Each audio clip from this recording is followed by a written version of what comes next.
अस्सलाम वालेकुम, very good evening to all of you. Dawn News पर इन फोकस के साथ मैं हूं नादिया नकीब। पूरी कौम खुश है क्योंकि अरशद नदीम हमारा फ़ख्र हैं कौम का। पाकिस्तान का नाम उन्होंने रोशन किया, ओलंपिक्स में गोल्ड मेडल लेकर एक ओलंपिक रिकॉर्ड बनाकर वो वापस आए और इसीलिए हमने देखा कि कौम मुत्तहद भी थी और शानदार इस्तकबाल भी उनका किया गया।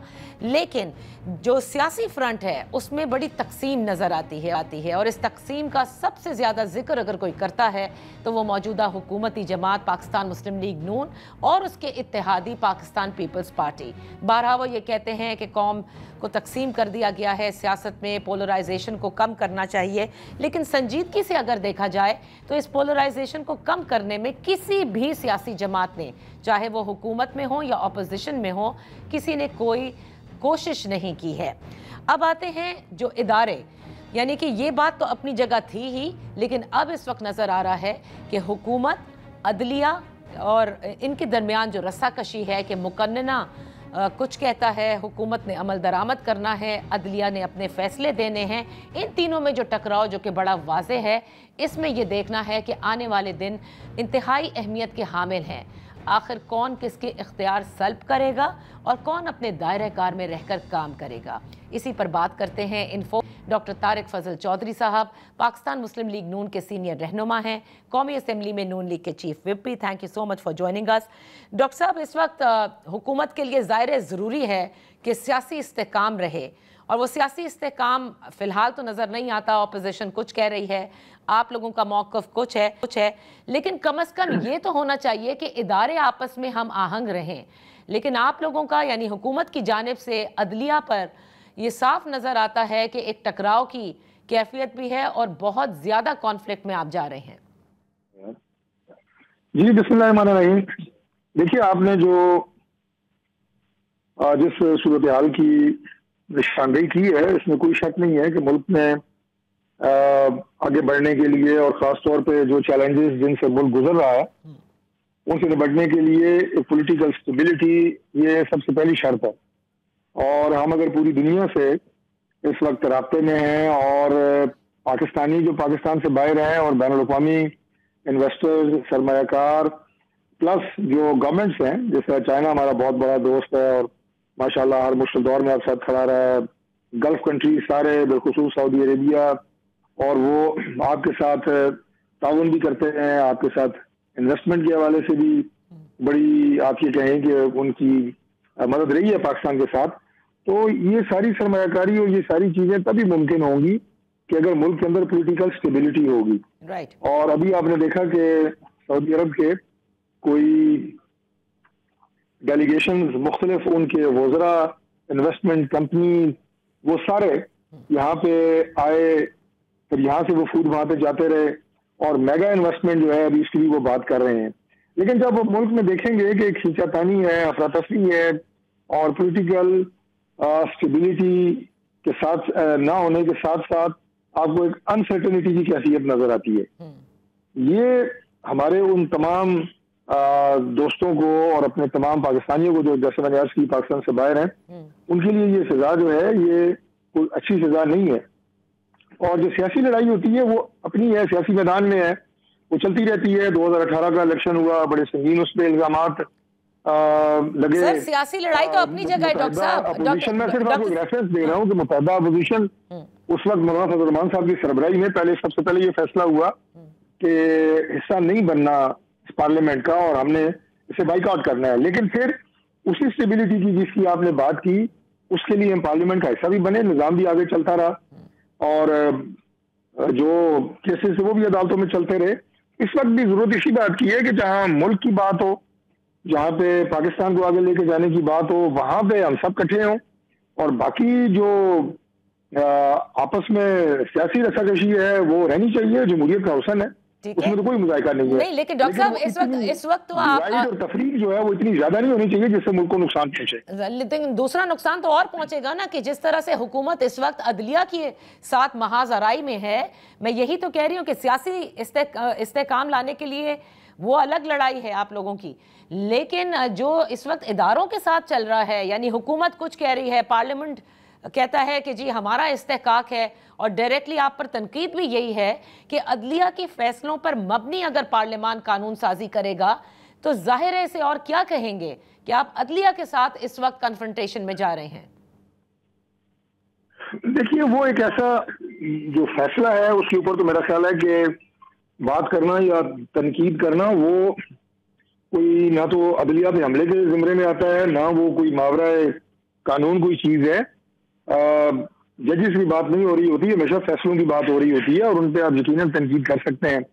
बाकी जिस कानून साजी का आप हवाला दे रही हैं, ये इलेक्शन एक्ट है, ये इसमें एक अमेंडमेंट है और बहुत सारी ऐसी अमेंडमेंट्स, जैसे इससे पहले आपको याद होगा इलेक्शन ट्रिब्यूनल के हवाले से जो रिटायर्ड जजेस की एक अमेंडमेंट आई है इलेक्शन एक्ट 2017 में, उसके बारे में भी बिल्कुल यही कहा जा रहा है जो आप अभी जिन खदशात का इजहार कर रही हैं। लेकिन जब ये बताया मीडिया पे हमने कि ये रिटायर्ड जजेस वाली क्लॉज जो है ये थ्रू आउट मौजूद रही है, ये हमारी पीडीएम के गवर्नमेंट के आखिरी 2 महीनों में इसको निकाला गया और अभी दोबारा उसको इंसर्ट कर दिया गया। ये सिर्फ इतनी बात थी, लेकिन उसके ऊपर जो ह्यू एंड क्राई मचा है वो आपके सामने है। और इस फैसले के ऊपर भी बड़ी क्लैरिटी इसमें है कि आप अगर आजाद हैसियत से इलेक्शन जीते हैं तो आपके पास 3 दिन है, उसमें आपने पॉलिटिकल पार्टी ज्वाइन करनी है, बजरिया एक हलफनामा ज्वाइन करनी है और वो इररिवोकेबल होगा, यानी नाकाबिल तनसीख होगा। आप उसे ये नहीं हो सकता कि आप हर 6 महीने बाद आप नया स्टाम्प पेपर लेके इलेक्शन कमीशन पहुंच जाएंगे, मैं फलां पार्टी में जा रहा हूँ, मैं फलां पार्टी में जा रहा हूँ, ये आप नहीं कर सकते। यही क्लैरिटी आई है इस अमेंडमेंट में, और कौन सी नई बात हमने डाली है कि जो अदलिया के फैसले से मुतसादिम हो। अदलिया ने तो कहा ना कि तहरीके इंसाफ को ये नशिस्तें मिलनी चाहिए। आप रिव्यू में भी गए हैं, लेकिन साथ ही आपने कानून और वो उसका भी रेट्रोस्पेक्टिवली आप इत्तलाक कर रहे हैं, तो यकीनन आप अदलिया को मैसेज दे रहे हैं ना कि हम आपके फैसले पर अमल दरामद नहीं करेंगे, हमें आपका फैसला पसंद नहीं आया। देखिए, ये बात तो किसी ने कही नहीं है। दूसरी बात ये है कि हर इदारे की अपनी डोमेन है, कानून साजी पार्लियामेंट का हक है और आइन में अमेंडमेंट पार्लियामेंट का हक है। जिस आइन के तहत आज सुप्रीम कोर्ट और बाकी दीगर इदारे चल रहे हैं, उस आइन की खालिक जो है वो पार्लियामेंट है, तो इसलिए पार्लियामेंट एक सुप्रीम इदारा है। मैं नहीं समझता कि यहाँ पे होने वाली हर कानून साजी को मुतनाज़ा बनाना कोई मुनासिब बात है। और ये चीजें इससे पहले इलेक्शन एक्ट में मौजूद थी, उनमें सिर्फ एक क्लैरिटी आई है। और दूसरा, जिस फैसले की बात आप कर रही हैं उसका अगर आप इख्तिलाफी नोट जो 2 जजेस ने दिया है, अगर आप वो पढ़ें तो आपको बिल्कुल वाज़ेह हो जाएगा कि जिस आइन की मैं बात कर रहा हूँ उनकी शिकों को सुप्रीम कोर्ट के फैसले में रीराइट किया गया है। मतलब 2 जजेस का इख्तिलाफी नोट कैसे बाहरी हो सकता है, कैसे बाहरी हो सकता है उस पूरी बेंच पर? पार्लियामेंटी पार्टी के खिलाफ देता है, वोट भी नहीं काउंट होगा, बंदा भी डिस्क्वालीफाई हो जाएगा। तो ये आइन में कहीं लिखा है? डॉक्टर साहब, मुझे एक बात बताइए ना कि अक्सरियती फैसले का आप जिक्र रहे, आप उनसे नाला हैं, ठीक है, आपका हक है कि फैसले के ऊपर आप तनकीद कर सकते हैं, रिव्यू में जा सकते हैं, लेकिन अक़लती फैसला जो आया है, यानी जो इख्तिलाफी नोट है, उसको हुकूमत ये नहीं कह सकती ना कि you can't propagate that and से कि दिस इज इट और यही सही है। I am not at all propagating that. मुझे भी पता है कि वो एक इख्तिलाफी नोट जो है वो 2 जजेस पर मुश्तमिल है। मैं नहीं कह रहा कि वो फैसले की हैसियत रखता है, मैं कह रहा हूँ कि उस इख्तिलाफी नोट में जो एतराजात उठाए गए हैं जरा उनको पढ़े, आपको पता लगे कि किस तरह हम जो बात कर रहे हैं कि कॉन्स्टिट्यूशन को रीराइट किया गया, मैं ये बात कर रहा हूँ। ठीक है, तो टेक्निकलिटी जो उसमें डिस्कस हुई है जरा वो पढ़े आप। डॉक्टर साहब, वैसे तो हाइपोथेटिकली हम बात कर नहीं सकते, लेकिन फिलहाल इस कानून साजी के बाद क्या हम ये समझें कि तहरीक इंसाफ को जो मखसूस नशिस्तें दिए जाने का फैसला था वो आप मखसूस नशिस्तें उनको नहीं देंगे इस कानून के पास होते ही? अब देखिए, ये तो बाद की बात है, खासा पेचीदा मैटर है, इसमें हमारी लीगल टीम्स जो है वो इसको देख रही हैं, लेकिन जहाँ तक इदारों की बात है, बिल्कुल we have all the respect for Supreme Court, उसके फैसलों का, और ना हम चाहते हैं कि इदारों की आपस में कोई तनाव वाली कैफियत हो, क्योंकि उसका अल्टीमेट नुकसान सिस्टम को होता है और मुल्क को होता है। सही। अच्छा, आखिर में मैं आपसे ये जानना चाहूंगी डॉक्टर साहब, 9 मई के हवाले से जो खान साहब ने गैर मशरूत माफ़ी का बिल्कुल नहीं कहा, उन्होंने कहा कंडीशनल अपॉलॉजी, वो भी जब उनको पता हो कि वाकई उनके लोग थे, वो बार बार डिमांड करती है पूरी तहरीक इंसाफ उन समेत कि हमें CCTV फुटेज दिखाई जाए। और आप लोग सब ये कहते हैं कि 9 मई इन्होंने किया, ये एक इंतशार की पार्टी है, इन्होंने ये सब कुछ किया, लेकिन सवाल ये पैदा होता है कि आप लोग इसे साबित नहीं कर पाए हैं अब तक, पूरा साल गुजर जाने के बावजूद, तो मामला तो इसी तरह फिर अटके रहेंगे। देखिए, गुजारिश ये है कि बड़ी मज़ाक़खेज़ बात है कि अगर किसी कोई बंदा ये आज मुतालबा करे कि 9 मई की मुझे वीडियोस दिखाई जाएं या भेजी जाएं, मेरा ख्याल है कि आपकी मीडिया ने जो वीडियोस और जो तमाम जिन जिन इंस्टॉलेशन पे, मिलिट्री इंस्टॉलेशन पे, हेडक्वार्टर्स पे, शुहदा की यादगारों पे, जिना हाउस में जिस जिस तरह लोगों ने वहां पे धावा बोला है, पार्टी के एक मखसूस पार्टी के पीटीआई के झंडे लेके गए हैं, उनकी फुटेजेस मौजूद हैं। कोई वहां से मोर उठा के भाग रहा है, कोई वहां से यानी जो घर में इस्तेमाल की चीजें होती हैं वो उठा के भाग रहा है। वो सारी फुटेजेस मौजूद नहीं है। उन लोगों के तो इंटरव्यू भी मौजूद है कि हमारी पैसों की खरीदी हुई चीजें हैं जो हम लेके जा रहे हैं। नहीं सर, आप लोगों ने तो कहा कि जियो फेंसिंग भी हुई, ऑडियो कॉल्स भी मौजूद है, जीएचक्यू के ऊपर जो सीसीटीवी भी वो आपने नहीं देखी। नहीं, यानी ये बड़ी अजीब बात है कि मैं वो फुटेजेस मैंने नहीं देखी। मतलब मैं समझता हूँ कि कोई शख्स जो होशो आवास रखता हो वो तमाम फुटेजेस सबने देखी हैं। वो बंदे और फुटेजेस की वजह से आइडेंटिफाई हुए हैं। चलिए, इमरान खान को छोड़ दें कि उन्होंने देखी या नहीं देखी, लेकिन कोर्ट ऑफ लॉ के अंदर अभी तक क्यों साबित नहीं हो पा रहा? डॉक्टर यास्मीन राशिद वाले केस में कल ही उन्होंने कहा, जज ने कि तफ्तीशी अफसर को बुला के थक गए, आते ही नहीं। डिबेट है इसमें। असल मसला ये है कि ये फैसला कि इनका ट्रायल जो है वो सिविल कोर्ट में हो, एंटी टेररिस्ट कोर्ट में हो या मिलिट्री कोर्ट्स में हो, वो डिबेट शुरू में चली थी। आपको याद है जब ये सारा 9 मई का वाकया हुआ, तो उसके बाद फिर सुप्रीम कोर्ट में यदि स्टे है जो हमारी मिलिट्री कोर्ट्स हैं उस हवाले से। हमने तो छोटा सा इसमें बड़ी सिंपल सी बात की थी कि अगर हमला मिलिट्री पे किया जाए तो ट्रायल भी गुजारा है मिलिट्री कोर्ट्स में ही होगा। अच्छा। लेकिन उसके बाद उसमें स्टे है अभी, और देखें अभी वो अपनी फैसला क्या आता है। तो इसका मतलब मुमकिन होगा कि ये सारे बंदे जो हैं ये उनका प्रॉपर जो ट्रायल है वो मुकम्मल किया जा सके। डॉक्टर साहब, आर यू ट्राइंग टू से कि मिलिट्री कोर्ट्स में जाके ही 9 मई का फैसला हो सकेगा? जो हमारी अदालतें हैं, चाहे वो एंटी टेररिस्ट की हैं या दूसरी अदालतें हैं, वो ये फैसले नहीं ले सकती, वो कैफर किरदार तक नहीं पहुंचा सकती 9 मई के मुजरिमों को? देखिए, बात जो मैंने आपसे कही है कि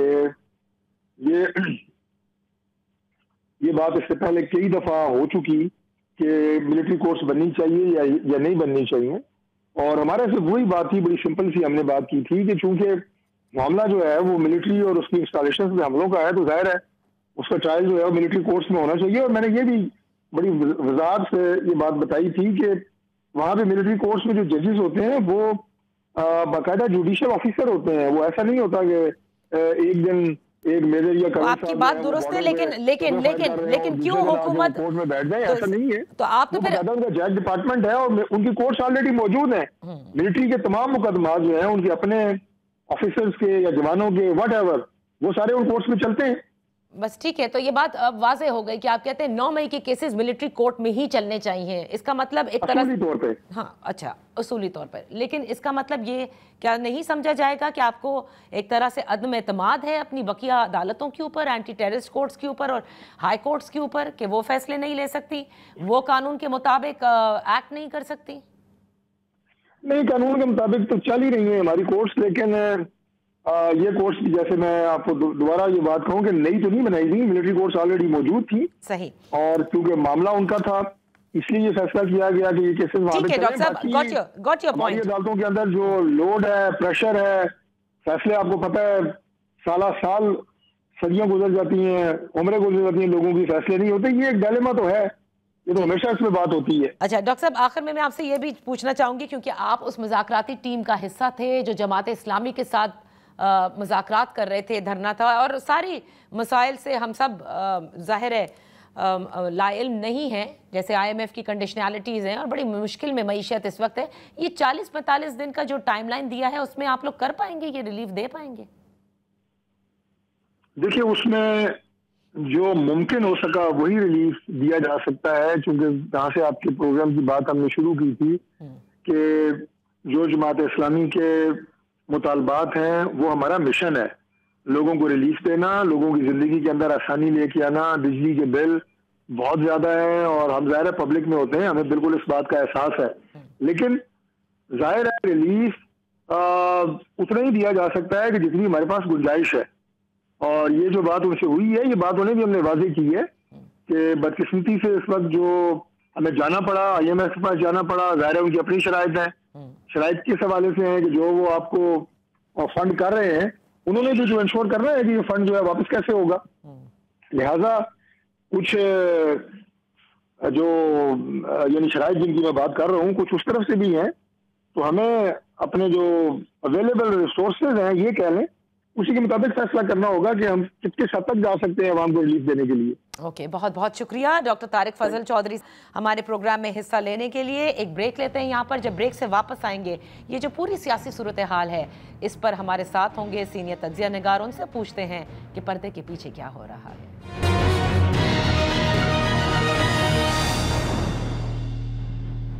वेलकम बैक।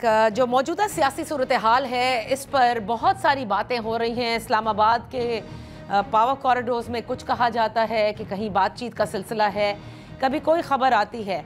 बहरहाल आज इस पर तज्जिया भी कराते हैं और ख़बरें भी लेते हैं। हमारे साथ हैं सीनियर सहाफ़ी और तज्जिया निगार आमिर इलियास राना साहब और अतहर काज़मी साहब। आप दोनों का बेहद शुक्रिया फॉर जॉइनिंग अस। बात वही है और मेरे ख़्याल से चंद हफ्तों से ये बात चल पड़ी है और मेरे ख्याल है सबसे ज़्यादा मखसूस नशिस्तों के फ़ैसले के बाद से जो सिचुएशन है वो किसी तरह से ना तो डिफ्यूज़ होती है या जिसे कहते हैं ना कि ऊँट एक करवट बैठता दिखाई नहीं दे रहा।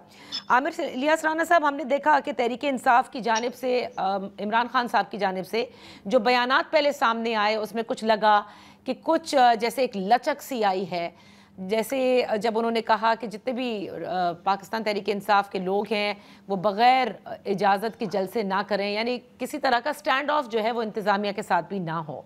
लेकिन उसके बाद फिर हमने ये देखा कि वापस उन्होंने उसी किस्म की ट्वीट भी की और वही बातें भी की कि मेरी नेगोशिएशंस की पेशकश को ना तो कमज़ोरी समझा जाए और मैं क्यों माफ़ी मांगूँ, माफ़ी वो मांगे जिन्होंने जुल्म किया है, मुझे अगवा किया गया था। तो क्या हुआ कि पहले एक लगा कि जैसे कुछ दरवाजे खुलने को हैं या कुछ दरीचे खुलने को हैं और उसके बाद से फिर वही लगता है कि दरवाजे टोटली बंद हैं। देखिए नादिया, ये इशू इस तरह का है कि इमरान खान साहब ने जो पहले दिन बात की वो थी कि मैंने GHQ जाने का कहा था। बिल्कुल मार्च में 2 दफ़ा जब मेरे घर पे हमले हुए तो मैंने कहा था अगर मुझे गिरफ्तार किया जाए तो GHQ जाएं और पूरा मन जाए। लेकिन उस दिन उन्होंने एक और बात भी साथ ही कही थी। वो ये कही थी कि मुझे लगता है कि ये मेरा केस मिलिट्री कोर्ट को भेज देंगे। तो ये दोनों चीज़ों को जब तक आप इकट्ठा नहीं देखेंगे, जो मैं तज्जिया करूंगा वो इसकी बुनियाद यही होगी कि उन्हें खौफ भी था, प्रेशर भी था, और दूसरा वो इस हद तक माने जिसको हमने ज़्यादातर लोगों ने ये समझा कि वो कोई शाखे ज़ैतून पेश कर रहे हैं और साथ ही वो कोई बातचीत करना चाह रहे हैं। लेकिन बातचीत देखें ना, उमर अयूब खान और अली अमीन गंडापुर, इन दोनों को आप इस तरह ना समझें कि ये लोग ऐसे हैं कि इनसे कोई बात नहीं करता या ये नहीं किसी से बात करते। उमर अयूब की ढकी छुपी हैं और इनकी तो पब्लिकली ज़ाहिर कोर कमांडर पेशावर से भी हैं और मुलाकातें सब लोगों के साथ होती हैं बतौर चीफ मिनिस्टर अली अमीन गंडापुर की। तो जो हम अगर कहें कि जी बातचीत नहीं हो रही, लेकिन जिन लोगों ने ये कहा कि खान से लोग जाके मिले हैं, मैं कम से कम मेरे पास शवाहिद अभी तक नहीं आए ऐसे कि जो मैं कहूँ कि जी वहाँ लोगों ने कोई बातचीत की है, ये इन लोगों की तरफ से थी कि कोई रास्ता तलाश किया जाए। लेकिन खान साहब हर दफा मुश्किल स्टैंड ले लेते हैं और फिर वो मुश्किल में जाते हैं। तो बातचीत जो फौज की तरफ से है उन्होंने फिर वजाहत कर दी। इन्होंने कहा नहीं, मुझे अगर उन्होंने बात नहीं करनी तो मैंने भी नहीं करनी। तो फौज तो पहले दिन से ओपनली कह रही है कि हमें बात नहीं करनी, आप माफी मांगे और वो भी सिद्ध के दिल से, यानी जुर्म कबूल करें, फिर आप जाके पॉलिटिकल फोर्सेस से बात करें। वो कहते हैं मैंने फिर लेजिटिमेसी देनी है अगर मैंने इनसे बात करनी है। हालांकि पार्लियामेंट का फोरम है, लेजिटिमेसी माने ना माने, वो आपको नहीं मानते थे, आप उन्हें ना माने। वो आपको सिलेक्ट वजीर आजम कहते थे, आप उन्हें फॉर्म 45, 47 की गिरदान में रखते हैं। सही। तो इस मुल्क में चलना तो यही कुछ है। लेकिन अगर पॉलिटिकल फोर्स कोई हो मेरी नजर में, तो उसे रास्ता बनाना चाहिए अपनी पार्टी के लिए, उसकी कुव्वत के लिए, ना कि स्पाइल कराने के लिए। अभी 14 अगस्त 13 अगस्त की कहानी चल पड़ी है ना, 2 दिन ही रह गए, आप और हम यही है, क्या होगा। और जो फैसले की बात आपने कही, देखिए कल सीनियर तरीन जज साहब ने ये बात कही और मुख्तलिफ पैराए में कही, एक फैसले में परसों कही और एक बराह रास्त कही। और अगर कल वो चाहते तो वो मीडिया से टॉक ना करते, उन्होंने टॉक भी की बिल्कुल, और उसे ऑफ द रिकॉर्ड भी करार दे दिया, जो कि रिपोर्ट भी हो गया कि अब वो फैसला सितंबर में ही आएगा। उन्होंने लिखना शुरू किया है क्योंकि चैम्बर वर्क की खबर तो दोपहर को आ गई थी। अब जो ये प्रेशर आ रहा है ना, तो वो तो मैं और आप गिनने अगर शुरू कर देना कि जी सुप्रीम कोर्ट के कितने फैसले हैं जो किसी ने नहीं माने, तो अगर ये बात है तो ये भी एक वैसे ही फैसला होगा। और लेटेस्ट तो 14 मई का फैसला है। उसके ऊपर 27 सफ़े का फैसला आया हुआ है 3 मुअज़्ज़िज़ जज साहिबान का। जी। तो उन्होंने किसको सजा दी? अच्छा, तो अब देखिए, तो क्योंकि बात आप ये है कि जी, जी। जी, अब जी। मैं आगे चल के इसके ऊपर ज़रूर बात करूँगी, लेकिन आपने बहुत सारी बातें जो कहीं, इस पर मैं चाहूँगी कि अतहर ज़रूर कमेंट करें। सबसे पहले अतहर, जैसे आमिर इलियास राना साहब ये कह रहे हैं कि सिद्क़े दिल से पहले माफ़ी मांगे, और ये बात कई बार आ चुकी है, ढकी छुपी नहीं है, कि 9 मई के लिए माफ़ी मांगी जाए। जब जुर्म इतना बड़ा है, जिसके लिए कहा जाता है कि 75 सालों में कभी किसी जमात ने ऐसा जुर्म नहीं किया कि शोहदा के मुजस्समों को इस तरह से मस्मार किया हो, तो फिर क्या माफ़ी मांगने से, अगर आप समझते हैं कि इन्होंने ही किया है, तो माफ़ी मांगने से जुर्म भी ख़त्म हो जाएगा? ये बात समझ से मेरे बालातर है। देखिए, ऑब्वियसली बिल्कुल आपने दुरुस्त बात की कि जिसने भी जो जुर्म किया है या मुबैना तौर पे जो जुर्म किया है, उसको आइन और कानून के मुताबिक सजा मिलनी चाहिए। ये तो किसी का राइट नहीं है कि कोई किसी को माफ़ी दे दे। वो तो फिर एक प्रोसेस के थ्रू, जब सदर मुमलिकत के पास कोई रहम की अपील आती है, वो सारा लीगल प्रोसेस हमें पता है। तो यहाँ पे अगर हुकूमत ये समझती है कि किसी ने कोई जुर्म किया है, तो वो उनको अदालत में साबित करना होगा। लेकिन लगता है ऐसे है कि वो अदालत में उस तरह फॉर सम रीजन साबित नहीं कर सके। जो अभी तक शवाहिद सामने आए हैं, कहीं पे भी कोई ऐसा कॉन्क्रीट चीज सामने नहीं आई जहां से ये चीज साबित हो सके। दूसरी बात ये है कि जो इमरान खान साहब की डील की बात हो रही है, राब्तों की बात हो रही है, मेरे पास कोई ऐसी खबर नहीं है कि जिसमें मैं ये आपसे कंफर्म कर सकूं कि जहां पे ये पता चले कि कोई हाई लेवल के ऊपर एंगेजमेंट होगी। राब्ते मुख्तलिफ जराए से होते हैं, मुख्तलिफ सोर्सेज के जरिए होते हैं, लेकिन इमरान खान साहब से कोई डायरेक्ट राब्ता नहीं है, और ना ही ये कोई फैसला हुआ है कि चीजों को अब काम डाउन करना है। और आने वाले दिनों में कुछ दोस्त तो ये भी कह रहे हैं कि जी 31 अगस्त तक कुछ बहुत बड़ा हो जाएगा और इमरान खान साहब रिहा हो जाएंगे। मुझे इमरान खान साहब रिहा होते हुए नजर नहीं आ रहे। कोई ऐसी बात नहीं हुई, कोई ऐसी डील नहीं हुई। इमरान खान साहब का एक दिन भी जेल से बाहर आना इस हुकूमत के ऊपर इतना भारी होगा कि आप सोच नहीं सकते। फिर तो निजाम चल ही नहीं सकता। तो जो ये इस तरह की खबरें दी जा रही हैं कि चीजें काफी बेहतर हो गई हैं, राब्ते जरूर हैं, ये मैं कंफर्म कर सकता हूँ मुख्तलिफ सोर्सेज जराए के जरिए, लेकिन कोई ऐसी पेशरफ्त नहीं हुई जहां पे चीजें बिल्कुल कहा जाए कि जनाब अब चीजें बाजी पलट गई है और इमरान खान साहब बहुत जल्दी बाहर आ जाएंगे। अच्छा, जैसे राना साहब जो कह रहे हैं कि जो फियर ऑफ मिलिट्री कोर्ट्स, ये बड़े लोग कहते हैं कि इमरान खान साहब इसको ड्रेड कर रहे हैं, और इसीलिए उन्होंने एक मरतबा फिर पेशकश भी की, और थोड़ा एक लचक भी दिखाई, कोशिश भी उनकी जारी, और उसके बाद फिर एकदम से उन्होंने वापस एक सख्त स्टांस ले लिया है। नहीं, मैं नहीं समझता। मसला ये है कि मिलिट्री कोर्ट में भी अगर सजा होगी तो आना तो उसने हाई कोर्ट में ही है और सुप्रीम कोर्ट में ही आना है। और यहाँ पे इस वक्त जिस अदालत में इमरान खान साहब जाते हैं, वो कौन सी जो है अदालत, कोई ओपन अदालत है, बाहर आके वो मीडिया से बात करते हैं या बाहर आके उनको कोई देखता है? ये भी तो जेल के अंदर ही अदालत है। ऑल दो के वहां पे कुछ हद तक मीडिया का एक्सेस है, कुछ रिपोर्टर्स वगैरह जाते हैं। इसी तरह जो फौजी अदालत है वहां पे भी उनके लॉयर्स जा सकेंगे। तो वो मुझे नहीं लगता वो चीज है। देखें, जो खान साहब बार बार कहते हैं ना कि मैं फौज से बात करूंगा, इसको हुकूमत आई डोंट नो किस नजर से देखती है, लेकिन ये एक बड़ी उनकी सियासी हिकमत अमली है। कहीं पे भी फौज के साथ आप मीडिया पे कह के मुज़ाकरात नहीं करते। जब बीबी ने किए थे, मियां साहब ने किए थे, इन सब के राब्ते हो रहे थे, तो क्या वो मीडिया पे आके बात हुई थी? जब ख्वाजा आसिफ साहब मिलने गए थे जनरल फैज को, क्या वो मीडिया पे हुआ था? नहीं, ऐसा नहीं होता। खान साहब खुद सिस्टम के अंदर रह चुके हैं, उनको पता है उन्होंने पैगाम भिजवाना हो तो अली अमीन के जरिए जा सकता है, उमर अयूब साहब के जरिए जा सकता है, और इसके अलावा और भी जराए उनके जरिए जा सकता है। वो बुनियादी तौर पे दुनिया को एक मैसेज देते हैं कि इस वक्त जो पाकिस्तान में हुकूमत है वो लेजिटिमेट नहीं है। ऑल्दो कि ये हुकूमत वाले इस पे बगलें बजाते हैं कि वो देखें जी वो तरले मिन्नतें कर रहे हैं, लेकिन ये समझ नहीं रहे कि वो उनकी रेपुटेशन को और उनकी लेजिटिमेसी को कैसे अरोड कर रहे हैं। और वो बार बार ये कह रहे हैं कि जनाब इनका तो कोई ताल्लुक ही नहीं है, बात मैं उनसे करूंगा। तो ये एक सियासी बयानिया है। जहां तक मैसेज भेजने का ताल्लुक है वो किसी और जरिए भी भेजा जा सकता है। यहाँ पर एक छोटी सी ब्रेक लेते हैं और फिर ब्रेक के बाद हम अपनी गुफ्तगू जारी रखेंगे।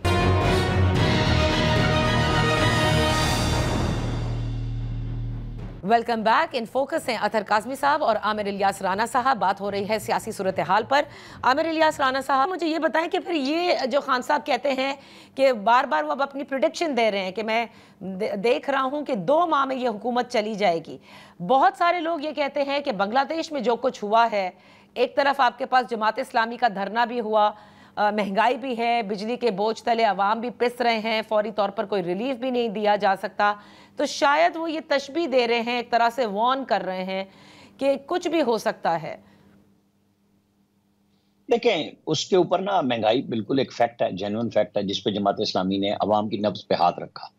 वो धरने पे आए, इशू को उठाया, वो कामयाबी हुई नहीं हुई चूंकि हम उस पर बात नहीं कर रहे, लेकिन पीटीआई ने तो अभी अवामी इशू पे कोई सियासत नहीं की ना। उन्होंने इस बुनियाद पे वोट लिए थे कि वो अवाम की खिदमत करके आए हैं।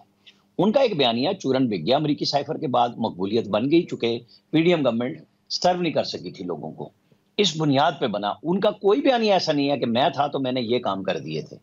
तो आज भी उनकी जितनी कुव्वत है पार्टी की, वो सारी इमरान खान की रिहाई के लिए है। तो मैं नहीं समझ रहा कि वो असल में खेल रहे हैं उस बुनियाद पे जो चीफ जस्टिस ऑफ पाकिस्तान की रिटायरमेंट है 25 अक्टूबर को और मंसूर अली शाह की आमद है। तो मेरे ख्याल में वो नए चीफ जस्टिस के कंधों पे बहुत भारी जिम्मेदारियां डालने की कोशिश कर रहे हैं और शायद उनको उसमें भी कामयाबी नहीं होगी। अच्छा, वो फैसला आना और बात है, चीफ जस्टिस का मिल जाना और बात है। मंसूर अली शाह ऐसे आदमी नहीं है कि आप, वो ठीक है, हमने बात किया ना कि उन्होंने बयान दिया तो फिर फैसले पे अमल दरामद कराने के लिए, जब वो जिसको अकरम शेख एडवोकेट कहा करते थे, कभी बहुत ज्यादा मीडिया पे आते थे, कुव्वत नाफजा, तो जो जिसके पास कुव्वत नाफजा है ना, वो आपके साथ नहीं खड़ी। तो जब नहीं खड़ी होती तो सजाद अली शाह जब फौज को बुलाते भी हैं तो फौज नहीं आती। जनरल करामत कह देते हैं कि डिफेंस मिनिस्ट्री इस जो चीफ जस्टिस का ऑर्डर है उस पर आप देख लें, और उसके बाद वो घर चले जाते हैं।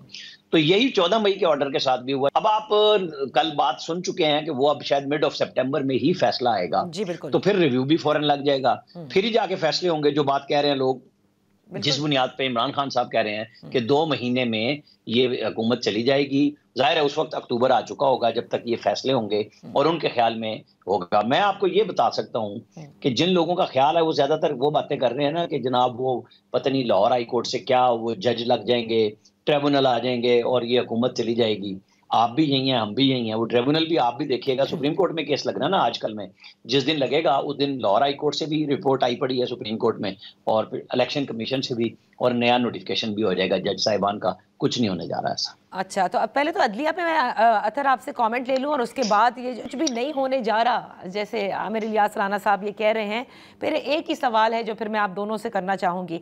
पहले तो ये बताइए, अदलिया को मुतनाज़ा कौन बना रहा है? एक तरफ हुकूमत है जो बार बार ये कहती है कि एक तरह से उनकी कॉनोटेशन ये है कि जैसे कि वो इमरान खान और तहरीक इंसाफ के रिलीफ के लिए बैठे हैं, और दूसरी जानिब जिस तरह से जस्टिस मंसूर अली शाह साहब जो कि सीनियर प्यूनी जज हैं, उनके हवाले से भी जो पीटीआई है वो कहती है, नोटिफिकेशन कहती है फौरी तौर पर हो जाना चाहिए, या जिस तरह से वो उनका इंतज़ार कर रही है। कौन बना रहा है इस वक्त अदलिया को मुतनाज़ा? देखिए, इसमें तो बिल्कुल वाज़ेह है कि हुकूमत बना रही है मुतनाज़ा। इंतजार तो इस मुल्क में काजी फायज ईसा साहब का था ना। मियाँ साहब भी वापस नहीं आए थे, इंतखाबात भी नहीं हुए थे, ऑल्दो कि उनके अपने भाई की हुकूमत थी। इंतजार किया गया कि काजी फायज ईसा साहब आएंगे तो ये सब कुछ होगा। तो अभी जो मंसूर अली शाह साहब हैं वो इंडिपेंडेंट माइंडेड जज हैं। ये वही जज हैं जिनके हवाले से यही हुकूमत के दोस्त कहते थे कि अता बंदयाल साहब क्यों नहीं इनको बैठाते बीच में, क्यों नहीं इनको बेंच में शामिल करते, क्यों नहीं अतर बिनुल्लाह को बेंच में शामिल करते। तो ये तो उस जमाने में तो इनके हवाले से ये हुकूमत वाले ये कहते थे। और जहां तक नोटिफिकेशन का ताल्लुक है, देखें 3 महीने पहले काजी फायज ईसा साहब का हुआ था, आजम नजीर तारड़ वजीर कानून थे और शहबाज शरीफ साहब वजीर आजम थे। अभी भी वही दोनों मोअज़्ज़िज़ शख्सियात उन्हीं ओहदों पे बैठी हुई हैं। तो क्या इनको ऐसा मसला है कि ये मंसूर अली शाह साहब का नोटिफिकेशन नहीं कर रहे? बाकी देखें, इसमें सिर्फ जो हुकूमत है उसमें नून लीग का भी किरदार है, लेकिन सफ़े अव्वल का दस्ता जो है जो इसके इस वक्त अदलिया के ऊपर हमला आवर है वो पाकिस्तान पीपल्स पार्टी है। बिलावल की आप तकरीर सुने, और पहले भी जब सुप्रीम कोर्ट का फैसला आया था इलेक्शंस के हवाले से, उसमें भी कलीदी किरदार पाकिस्तान पीपल्स पार्टी ने किया था। उस दौर में भी बिलावल ने आके पार्लियामेंट में तकरीर की थी। तो मुतनाज़े तो अदलिया को ये लोग बना रहे हैं। बाकी बात यह है कि किसी फैसले के ऊपर अमल दरामद होगा या नहीं होगा। देखिए, फिर अगर इस मुल्क में आइन नहीं है, अगर अदलिया की आइन के अंदर जो कुव्वत है या ताकत है या उसके जो इख्तियार है उसका कोई ख्याल नहीं करेगा, तो फिर आप भूल जाएं कि किसी और इदारे का कोई यहाँ पे ख्याल करेगा। फिर यहाँ पे जंगल का कानून होगा, फिर ना यहाँ पे कोई एसी को मानेगा ना कोई डीसी को मानेगा। तो ये इस तरह होता तो आ रहा है, लेकिन पहले उसमें कोई थोड़ी सी रख रखाव होता था, थोड़ा सा उसमें ख्याल होता था। इतने जिसे आप कहते हैं ना कि नेकेड तरीके से ऐसे अदलिया के फैसलों का मजाक नहीं उड़ाया जाता था, और ऐसे आके नहीं कहा जाता था कि जी हम इसके ऊपर अमल दरामद नहीं करेंगे, जिस तरह हुकूमत का इस वक्त एटीट्यूड है। अगर ये हुआ तो बस फिर उसके बाद आप देख लें, फिर तो आपने मुल्क में आइन और कानून वाली बात तो छोड़ दें, फिर वो तो मसला फिर कहीं से कहीं और ही जाएगा। यहाँ पर एक छोटी सी ब्रेक लेते हैं और फिर ब्रेक के बाद हम अपनी गुफ्तगू जारी रखेंगे।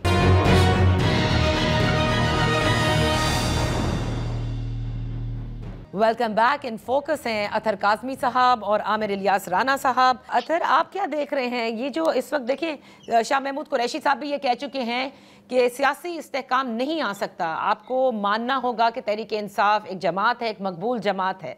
सो अल्टीमेटली कहीं ना कहीं तो ये मज़ाकरात होने ही होने हैं। क्या आप भी समझते हैं कि अभी नहीं, इस हुकूमत की परफॉर्मेंस के ऊपर सब कुछ रहेगा? क्योंकि हमने देखा है कि जो ताकतवर हल्के हैं, वो इमरान खान साहब की भी जब हुकूमत थी, इकॉनमी रिलेटेड बड़ी परेशानी होने लगती है और फिर उसके बाद से सारी चेंज हमें नज़र आती है। Is that what we should wait for? और तहरीक इंसाफ मेरे ख्याल में देखें, इस वक्त सिचुएशन तो कतन आइडियल नहीं है। बहुत सारा इन्वेस्टमेंट का यहाँ पे जिक्र हुआ, हुकूमत वाले बार बार कहते रहे, पहले कहा गया कि 6 महीने में सब कुछ ठीक हो जाएगा, फिर 1 साल में सब कुछ ठीक हो जाएगा। अब 2 साल के करीब अरसा होने वाला है, लेकिन इकोनॉमी आपकी दुरुस्त नहीं हुई। तो इसमें तो कोई दो राय नहीं है कि मौशी तौर पे जिधर हमें होना चाहिए था, बहुत सारे लोगों को ये लगता है कि हम वहां पे नहीं है। और दूसरी बात यह है, जो सियासी हुकूमत होती है उसका एक सियासी कुशन होता है जो पूरे निजाम को एक तरह से एक तकिया फराम करती है, कुशन फराम करती है कि निजाम के ऊपर डायरेक्ट चोट ना लगे। इमरान खान के दौर में ये उनको कठपुतली कहते थे, सिलेक्टेड कहते थे, लेकिन जो एहतजाज होता था, जो बुरा भला कहा जाता था, आप सोशल मीडिया को उठा के देख लें, आप सहाफियों की तनकीद को देख लें, वो इमरान खान की जात के ऊपर होती थी। उनको कहा जाता था, उन्हें टारगेट किया जाता था। अब इस वक्त इशू ये है कि इतना बड़ा हुकूमती इत्तेहाद है, पीपल्स पार्टी है, नून लीग है, लेकिन आप ग्वादर से लेके मालाकंड तक कहीं पे कोई जलसा होता है, जुलूस होता है, इनके खिलाफ तो कोई नारा लगाना भी पसंद नहीं करता। ये इतने इररेलेवेंट हैं। तो ये जो इररेलेवेंसी, इनकी जो इररेलेवेंसी है, ये बहुत बड़ा इशू है। ये जो है ना, हर तरफ इस इशू को महसूस किया जा रहा है कि भाई आप कम से कम इतना तो हो ना कि कम से कम जो आपने काम करना है, लोग तनकीद आपके ऊपर करें। तो इनके ऊपर तो लोग तनकीद करना भी इस वक्त मुनासिब नहीं समझ रहे। और ये वो बयानियां है, जो वो सियासी बयानियां है जिसको इमरान खान ने ऐसे कार्य किया है, जिसको ये तो तरले मिन्नतें कहते रहे, लेकिन आप इंटरनेशनल सतह के ऊपर भी ये चीज बिल्कुल वो एक साबित उन्होंने कर दी है कि जी ये लोग तो कि बिल्कुल कठपुतली है, मैं बात करूंगा तो उनसे बात करूंगा। तो ये वो उसी सियासी बयानिया की कंटिन्यूएशन हमें लगती है जो हमें दीगर सियासी जमातों की तरफ से या मुखालफिन की तरफ से भी नजर आती है। तो मुझे नहीं लगता कि फिलहाल कोई बातचीत होगी, लेकिन प्रेशर बहुत ज्यादा है। कब होगी बातचीत, या हो सकता है कि ऐसी भी सिचुएशन हो कि बातचीत का मौका ही ना आए और पता चले कि इलेक्शंस आ गए। तो अब देखते हैं आगे चीजें किस तरफ जाती हैं। बहुत बहुत शुक्रिया आमिर इलियास राना साहब, आपका भी, अतर काज़मी आपका भी। इसी के साथ वक्त ख़त्म होता है, फिर आपकी खिदमत में हाजिर होंगे आने वाले दिनों में। ये सब कुछ नज़र आएगा जहाँ से हमने इब्तिदा की थी, अदलिया, मुकन्नना और हुकूमत, ये क्या हम आहंग होकर चलते हैं, या फिर देखना ये होगा कि कौन अपना इख्तियार मनवाने में कामयाब होता है। अल्लाह हाफ़िज़।